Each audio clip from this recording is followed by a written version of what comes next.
एक ऐसा एग्ज़ाम जिसके लिए आप दिन रात मेहनत करते हैं पढ़ाई करके, एक ऐसा एग्ज़ाम जिस पे आपका फ्यूचर डिपेंड करता है कि आपको जॉब मिलेगी या नहीं मिलेगी। इस एग्ज़ाम को जब आप लिखने जाते हैं तो देखते हैं कि स्टूडेंट मास चीटिंग कर रहे हैं, एक ऑर्गेनाइज तरीके से चीटिंग कर रहे हैं कि जो स्टूडेंट पैसे देते हैं उन्हें पास कर दिया जाता है और आप जैसे स्टूडेंट रह जाते हैं। कैसा लगेगा आपको सुन के? ऐसी ही कुछ चीज़ें हुई थी दोस्तों लाखों स्टूडेंट के साथ जो कि एग्ज़ाम लिखने गए थे। SSC CGL staff selection commission का जो कंबाइंड ग्रेजुएट लेवल एग्जाम होता है वो सेंट्रल गवर्नमेंट की अलग अलग मिनिस्ट्रीज और अलग अलग डिपार्टमेंट में गवर्नमेंट जॉब लेने के लिए होता है। बात साल 2018 की है। 1,90,000 स्टूडेंट थे इस एग्जाम को लिखने वाले और सिर्फ 9,000 वैकेंसीज थी इन जॉब्स के लिए। इस साल एसएससी सीजीएल का जो टियर 2 का एग्जाम था वो 17 फरवरी से लेकर 22 फरवरी तक पूरे देश भर में 206 सेंटर पर एग्जाम लिए गए थे। 21 फरवरी को इन सब इशू की शुरुआत हुई थी। एक्चुअली यह एग्ज़ाम 2 पार्ट में लिए जाते हैं, एक इंग्लिश और दूसरा मैथ वाला एग्ज़ाम 10:30 से लेकर 12:30 तक होनी थी, लेकिन 9:45 AM में ही किसी ने उस एग्ज़ाम के सारी आंसर शीट सोशल मीडिया पर लीक कर दी। तब 10:45 AM पे एग्ज़ाम शुरू हुए, सिर्फ 15 मिनट हुए थे कि तभी एसएससी ने सारी सेंटरों पर एग्ज़ाम को कैंसिल करवा दिया। उन्होंने नोटिस जारी करते हुए कहा कि टेक्निकल प्रॉब्लम के कारण इस एग्ज़ाम को रीस्केड्यूल करना पड़ रहा है और वह एग्ज़ाम सेम दिन 12:15 पे होगी। तो रीस्केड्यूल वाले एग्ज़ाम को सारे स्टूडेंट ने 12:15 पे दिया और इस एग्ज़ाम के तुरंत बाद एक तस्वीर सोशल मीडिया पर लीक हुई। तो ये इमेज थी जो मैं आपको स्क्रीन पर दिखा रहा हूँ। यह एक डेफिनेट प्रूफ थी कि रीस्केड्यूल वाले एग्ज़ाम में भी चीटिंग हुई थी। कैसे हुई है ये फोटो हमें दिखाती है कि इसमें एक रिमोट सर्वर सॉफ्टवेयर का इस्तेमाल किया जा रहा है जो कि एक कंप्यूटर से दूसरे कंप्यूटर को एक्सेस देने के लिए उपयोग किया जाता है। तो किसी ने रिमोट सर्वर सॉफ्टवेयर का इस्तेमाल करके एग्ज़ाम लिखा और एग्ज़ाम लिखने वाले का आप नाम भी देख सकते हैं जो कि सचिन चौहान है और इसका रोल नंबर भी आप स्क्रीन पे आसानी से देख सकते हैं। इस स्टूडेंट ने अपना एग्ज़ाम खुद से सोल्व नहीं किया है, इसका एग्ज़ाम किसी और ने सोल्व किया है कहीं और बैठ के। ये फ़ोटो एग्ज़ाम सेंटर में नहीं लगी है। एग्ज़ाम सेंटर में कोई फ़ोन निकाल कर फ़ोटो वाला क्यों लेना चाहेगा? ये पॉसिबल भी नहीं है क्योंकि एग्ज़ाम सेंटर पे बहुत ही स्ट्रिक्ट चेकिंग होती है। ये फ़ोटो उस बंदे की कंप्यूटर से ली गई है जो कि इसका क्वेश्चन सोल्व कर रहा था कहीं और पे बैठ के। आप इस फोटो में डेट और टाइम भी देख सकते हैं जो कि 21 फरवरी 12:30 के अराउंड है, जिस टाइम रीस्केड्यूल एग्ज़ाम चल रहा था। आप इसके क्वेश्चन भी देख सकते हैं जो कि उस एग्ज़ाम में आया था। अब कुछ लोग कह सकते हैं कि ये फ़ोटो फोटोशॉप है। जी बिल्कुल हो सकती है, लेकिन अब कुछ ऐसे सॉफ्टवेयर आ गए हैं जिसकी मदद से हम चेक कर सकते हैं कि कोई फ़ोटो फोटोशॉप है या नहीं।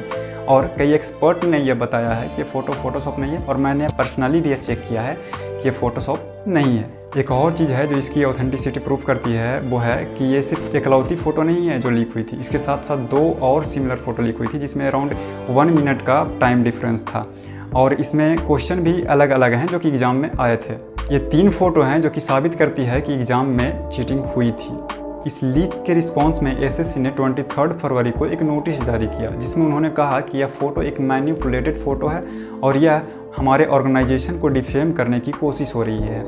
इसका मतलब यह है कि एसएससी ने इस लीक को पूरी तरह से नकार दिया कि एग्ज़ाम में चीटिंग भी हुई। लेकिन इसके अगले ही दिन एसएससी ने यूटर्न मार लिया और एक नोटिस जारी करते हुए कहा कि किसी टेक्निकल रीजंस के कारण से इस एग्ज़ाम को फिर से रीस्केड्यूल किया जा रहा है और यह एग्ज़ाम फिर से 9 मार्च को लिया जाएगा। लेकिन स्टूडेंट उस समय इसलिए नाराज़ थे क्योंकि बार बार एग्ज़ाम को रीस्केड्यूल किया जा रहा था और बार बार चीटिंग पकड़ी जा रही थी। ये तो कुछ केसेस थी चीटिंग्स की जो कि पकड़ी गई।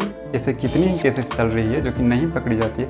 ये सरासर नाइंसाफ़ी है स्टूडेंट्स के साथ। इसके बाद स्टूडेंट्स ने डिसाइड किया कि वो प्रोटेस्ट करेंगे। उनका ये प्लान नहीं था कि वो देश भर में सड़कों पर जाएंगे। उनका शुरू में यही प्लान था कि वो पीसफुली एसएससी के पास जाएंगे और उनसे एक डिमांड करेंगे कि वो सीबीआई इंक्वायरी करें इस चीटिंग के बारे में। और इनकी एक्सपेक्टेशन थी कि एसएससी इनकी बात मान लेगी और एक इंक्वायरी कर देगी, लेकिन ऐसा नहीं हुआ। एसएससी ने कोई इंक्वायरी नहीं बैठाई और इनका प्रोटेस्ट धीरे धीरे बड़ा होता गया और भी स्टूडेंट से जुड़ते रहे और ये एक बहुत बड़ा आंदोलन बन गया पूरे देश भर में स्टूडेंट सब के लिए। लेकिन चौंका देने वाली बात यह है दोस्तों कि जैसे जैसे प्रोटेस्ट बड़ा होता गया वैसे वैसे और भी चीटिंग्स के प्रूफ सामने आते गए। इनफैक्ट 28-29 तक पूरा पेपर लीक ही स्टूडेंट सब ने दिखा दिया। As of 2018 400 to 500 images leak हुई थी जो कि यह साबित करती थी कि यह स्कैम एक बहुत बड़े पैमाने पे करप्शन थी जिसमें ऑर्गेनाइज तरीके से हर एक आदमी को पैसे खिलाकर काम किया गया था। जो प्रोटेस्ट हो रही थी उनकी मैं कुछ वीडियो दिखाना चाहता हूँ।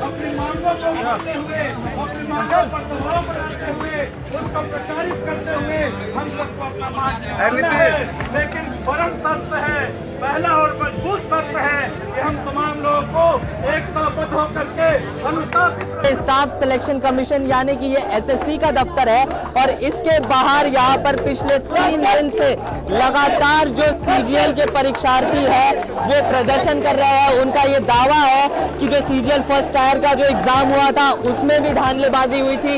उसके बाद फरवरी 2018 में जो फिर से सीजीएल टीएल 2 का एग्जाम हुआ उसमें भी धांधलेबाजी हुई। अगर आप एक पेपर ठीक से नहीं करा सकते तो आप कहना छोड़ दीजिए। मोदी जी क्या कहते हैं कि ट्रांसपेरेंसी होंगी। शुरू में उन्होंने क्या कहा था कि रोजगार आएंगे, हम बहुत सारी वैकेंसी लेके आएंगे। क्या हुआ उन वैकेंसी का?